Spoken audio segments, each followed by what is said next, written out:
God, I don't know how to do this at all. If you're asking why I'm putting my hair in a ponytail, it's because it looked bad.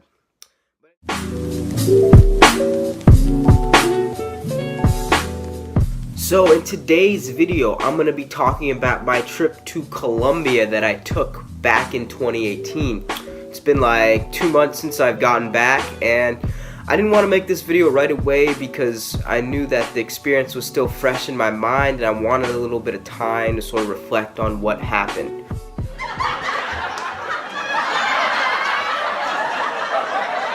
I was in Colombia for a little under 2 months. I'm on a gap year and I was looking for a way to practice my Spanish as well as do something interesting during my gap year. So I was researching and I ran into some volunteer abroad opportunities. I ran into this website called IVHQ, and they do volunteer projects in probably over 50 countries, and was looking at countries that are Spanish speaking, and I came across Colombia and I was like, wow, this would be cool. It's fairly affordable. It's a place I've never been. I've always wanted to go to South America.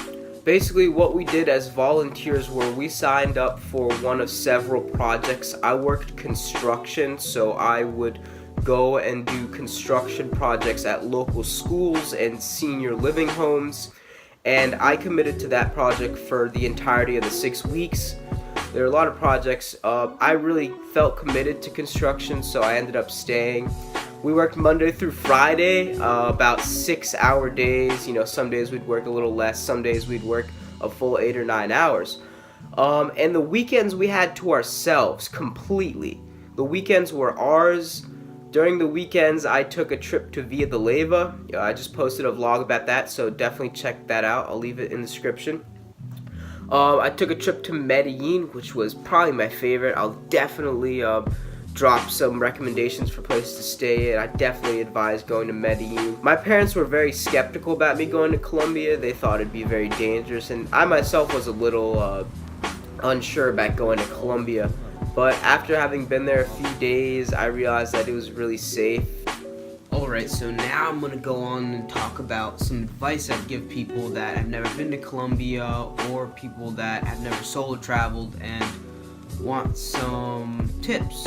So I'd say the first thing right off the bat is know the currency. The currency in Colombia is the Colombian peso, and the rate is about 3,000 Colombian pesos to each dollar. So I would say right off the bat, when you go to Colombia, exchange money in the airport. You want to have money right away in case you need to pay for a cab or something at the airport. So rides in Colombia luckily aren't expensive. The bus is maybe $2 and cabs from the airport should be no more than about $15. That's pushing it already. Other things to consider in Colombia is the weather. And the weather will vary depending on which part of Colombia you're actually in. So where I was for most of the time, I was in the mountains in Bogota, so it got chilly at night, especially it dropped down to maybe the 40s. In Medellín, which is called the City of Eternal Spring, the weather is beautiful. I mean, it's sunny, it's beautiful, it's 70s, but sometimes it can rain and it can thunderstorm. So I definitely think carry a rain jacket. Pack light. I definitely recommend packing light when traveling. You should only pack what you need, but don't feel like you're sacrificing. So if you think that you're gonna use something, take it. But if you don't think you're really gonna use it, don't take it. I've stayed at hostels that were $5, so hostels are the way to go. You'll meet so many incredible people staying at hostels. Friendly people from all over. Another piece of advice I'd give people, whether they're just going out at night or they're going to the beach, I would definitely take more money than you would think you need. If you're going out, I'd say take at least 150,000 pesos, $50. You never know, maybe you'll need to spot someone, maybe there's an expensive entrance fee, maybe you eat an expensive meal, maybe you have to pay for transportation. You never know, so it's always good to have a little more money in case you run into a situation you don't want to have no money, so then you're in a dangerous situation or you can't get to where you need to go. And Colombia is a safe country. I would just say don't go out alone at night. I would try to go in groups, you know, people you meet at a hostel or friends or someone, maybe you have relatives staying somewhere. You should go out with other people. It's safer. If you're drinking especially, you're more vulnerable. I would definitely go out in groups and have at least one person who is somewhat sober so there isn't complete chaos, you know.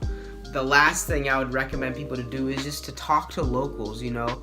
Ask them what's a good place to eat. Ask them what's good for nightlife, you know. They might tell you some stuff that you might not necessarily find on Google. So I would definitely talk to locals. It helps to speak Spanish, definitely, because most of the people there won't speak English. So if you can speak Spanish and you can talk to locals, I would definitely ask for advice on stuff like what to do, what to eat, stuff like that. The locals might know best. And last thing is really stay positive, you know, be open-minded, and you never know who you'll meet or what crazy experiences you'll have. So I just say enjoy your time. And alright, and finally the last thing, the cost of traveling. Some people might want to know how much it'll cost them to do a trip to Colombia or how much they should put away for travel. So I'll sort of go over my spendings, which actually ended up being more than I wanted to, and so I finally calculated them and I had to look back at some of my bank statements and stuff. But one thing that really helped me keep track of what I spend is having like a little notebook. I kept track of my spendings in here, so anytime I would spend something I'd try to write it down. In conclusion, some of the biggest expenses you'll have are going to be your plane ticket, you're going to be your accommodation, stuff like hostels, stuff like transportation, stuff like food.